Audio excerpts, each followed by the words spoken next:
सम्राट अकबर सिंहासनावर बसलेले आहे. बाजूला बिरबल आणि प्रजा आहे.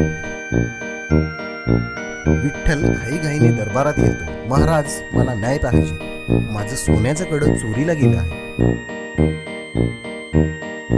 अकबर थोडा चिंतेत, शांत हो, काय झालं ते मला नीट सांग. माझ्याकडे एक सोन्याचं कडं होतं. मी ते धनाजीला काही दिवसासाठी सांभाळायला दिले, पण आता तो साफ नकार देतो. धनाजी थोडा कोण घेऊन पण ठामपणे, महाराज, मी काहीही चोरलेलं नाही. विठ्ठल खोटा बोलतोय.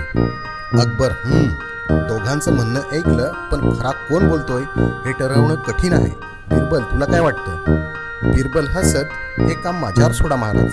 सत्य काय आहे ते मी शोधून काढतो. बिरबल दोघांनाही एका वेगवेगळ्या खोलीत घेऊन जातो. बिरबल, हे बघा, हे आहेत जादूच्या काठ्या.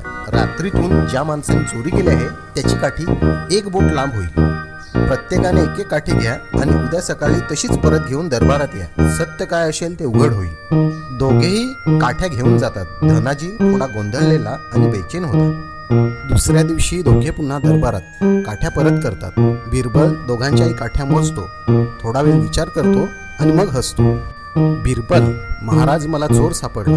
अकबर, कोण आहे तो? बिरबल काठी दाखवत, धनाजी, याची काठी इतर काठ्यांपेक्षा एक बोट लहान आहे. विठ्ठल, पण ती लांब व्हायला हवी होती ना? खरं सांगणाऱ्याला भीती नसते, पण चोर घाबरतो. म्हणून धनाजीने स्वतःची काठी कापून टाकली, समजून की लांब झाली तर तो पकडला जाईल. धनाजी घामाघूम गुडघ्यावर बसत, माफ करा महाराज, मी चोर आहे, क्षमा करा.